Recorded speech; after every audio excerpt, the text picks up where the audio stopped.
never know when your last tone's gonna ring, It could happen like a light switch.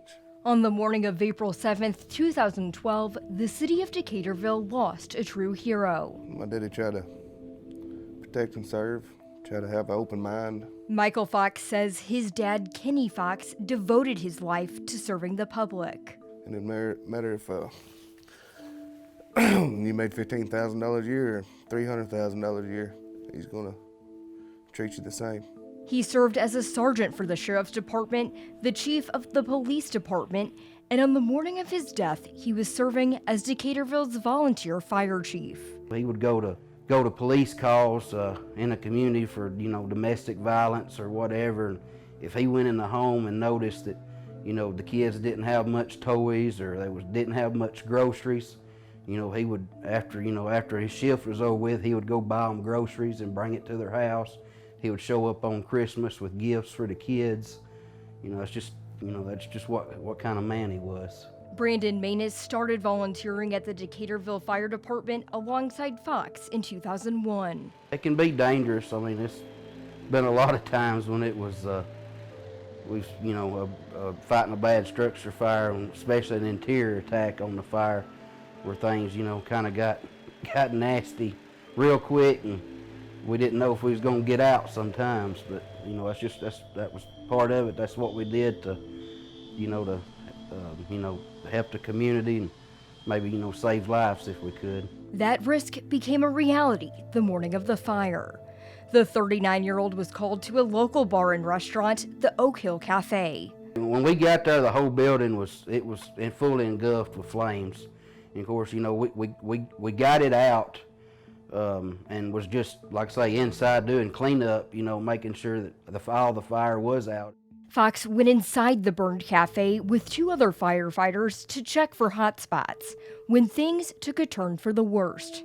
And that's when we believe it was a flashover occurred, and the building, it bust into flames again.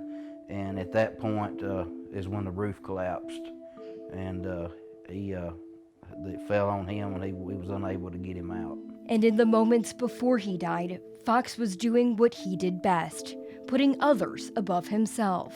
He actually pushed two of his fellow firefighters out of the way when he seen that happen, and pushed them out the door, but he was unable to get out. Investigators later determined the cafe was set on fire on purpose, but the arsonist has never been caught. A lot of people, they'll set stuff on fire to try to collect, insurance money or whatever, but they got to think about the people in the community, the firefighters that's going to respond to that fire, and their families. Anytime you set something on fire, you running the risk of an innocent person getting killed, and never, getting to see their family again, or finish their career, or, whatever. And it's just, it's a bad deal. Since the fire, the Oak Hill Cafe has been torn down, and a different restaurant has been built on a neighboring property. Agents with the Tennessee Bureau of Investigation are still working to track down the person responsible for setting the fire. Fire typically will burn up and out from its lowest point, and there were some irregular burn patterns that were, there at the scene. When it comes to solving the case, investigators say there are still witnesses they'd like to re-interview who were at the cafe the night before the fire 9 years ago. But finding them has been difficult. There was some stuff that happened the night before, and those are the witnesses that we were needing to locate. People involved, re-interview them, hopefully find somebody new that, they didn't locate back in the original investigation that we can interview. Fox left behind a loving wife and 3 sons, including his oldest, Michael, who was a volunteer firefighter alongside his dad. Michael says the toughest part of his father's death is the family he left behind, and the family he'll never get to meet. I guess that's what's really hard. There was 3 of us boys, Daddy always wanted a little girl,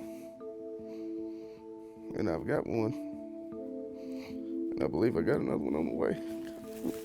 It hurts. And the day goes by, I don't think about it. I just wish there was something else we could do to figure out who done this, Somebody knows. Both Michael Fox and Manus have quit their roles at the fire department. Manus is now a fire code inspector, hoping to prevent other firefighters from being put in dangerous situations. Michael now works as a welder, a job he says he hopes will allow him to return safely home to his family each night. The TBI says the person responsible for setting this fire, if found, could face aggravated arson and possibly murder charges. Any information can be submitted by calling the TBI at 1-800-TBI-FIND. Nikki McGee, News 2.